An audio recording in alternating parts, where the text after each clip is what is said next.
Hi, I'm Janne. I work in the Sonoma tasting room of Hawks, and I'm going to make some cookies for you.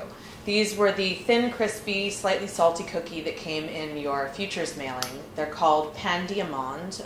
It's a Belgian cookie, means almond bread.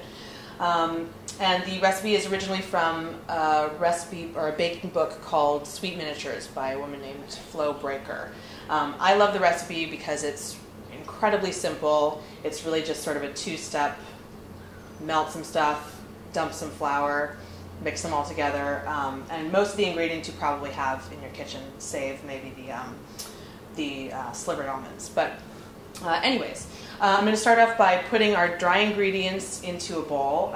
So it calls for 2 1/3 cups of flour, all-purpose flour.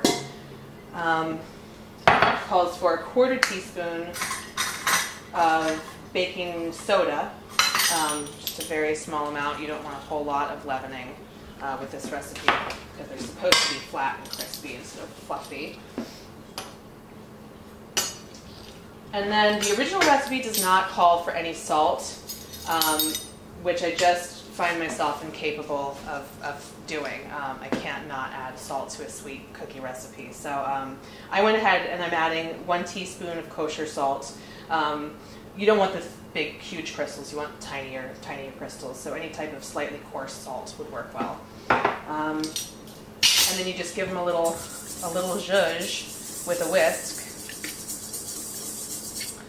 And then we're going to add our butter and sugar all melted together to this bowl in just a minute.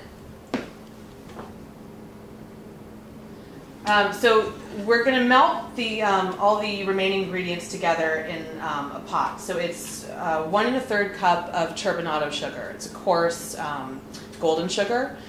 It is important that you use that kind of sugar just because regular sugar is going to melt too much, and you want sort of the coarseness in when you eat the cookie. You get crystals that are still intact and not completely melted.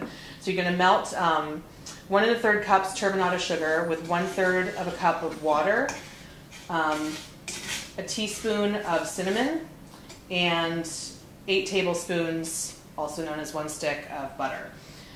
You're going to melt them all together. The sugar on low heat.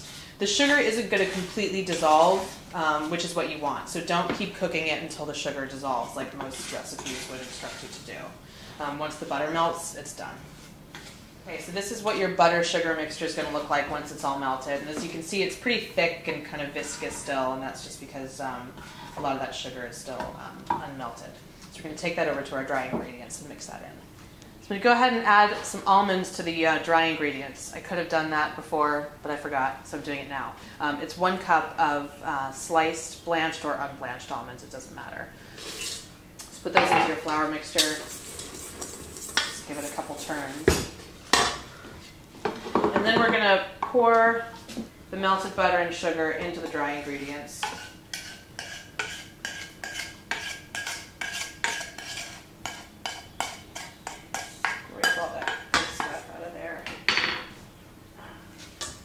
Usually start with the whisk and then it kind of thickens up and you need to switch to a spatula or something.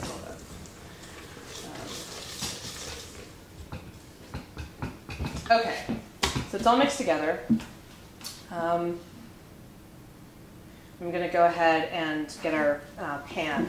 Basically just a bread pan, a loaf pan. You want to line it with some cling wrap, plastic wrap. So once you chill it, it's easier to get it out.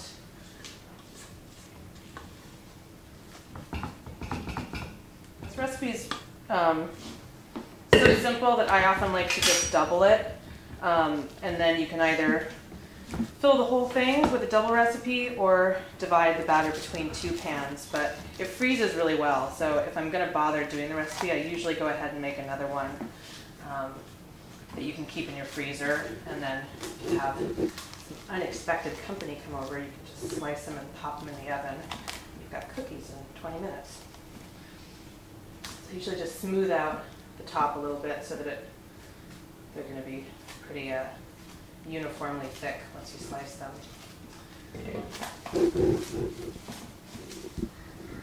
Just fold the plastic over.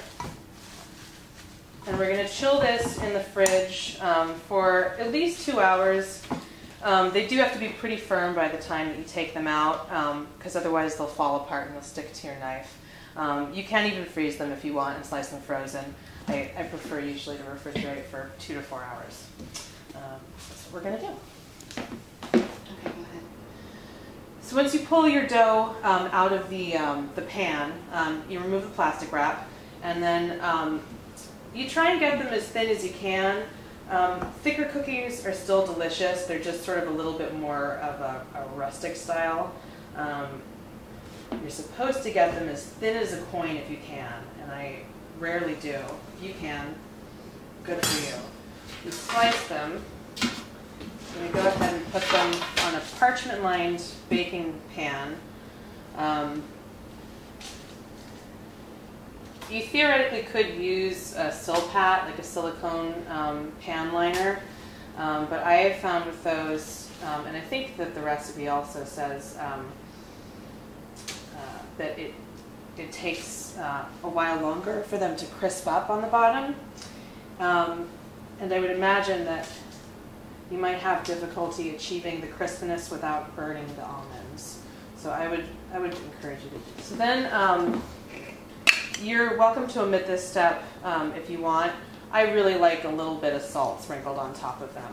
I think it just sort of makes them sing a little bit more. But that's just a personal preference. You could certainly do without. And then we're going to put these in a 325-degree oven. And I've found that the baking times just totally vary. I usually check after about 6 minutes. Okay, so we're going to go ahead and flip the cookies. These ones took probably a good 10 minutes. So you can see that they're starting to brown on this side, which usually means that they're going to be brown on the underside as well. And that's just about perfect. And then back into the oven for less time on the second side. I'm going to guess, ooh, lost one. I'm going to guess about 4 minutes, but we'll update you when we get back. Okay, so I think about 4, maybe 5 minutes on the second side, and they're beautiful. So as you can see, the almonds are kind of starting to get toasted, but they're not that sort of darker brown color that usually indicates a burnt nut. So these are about where you want them. There you go. Pan diamant.